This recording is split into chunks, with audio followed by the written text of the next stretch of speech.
ഈ വരുന്ന ലോകസഭാ തെരഞ്ഞെടുപ്പുമായി ബന്ധപ്പെട്ട് പുതുക്കാട് ഫൊറോന വികാരിയായി ഞാനും ഇടവക ജനങ്ങളും സുരേഷ് ഗോപിക്ക് ഒപ്പം അണിനിരക്കണമെന്ന ആഹ്വാനം ചെയ്തു എന്നുള്ള ഒരു വ്യാജ വാർത്ത ഈയിടെ മാധ്യമങ്ങളിൽ പ്രചരിക്കുന്നുണ്ട്.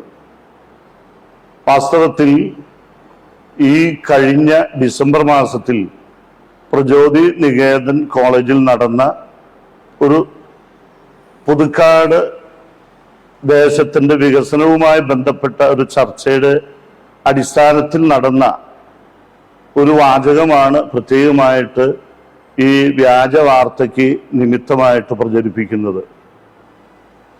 ഒരിക്കലും എനിക്ക് വ്യക്തിപരമായിട്ട് എൻ്റെതായിട്ടുള്ള രാഷ്ട്രീയമുണ്ട്.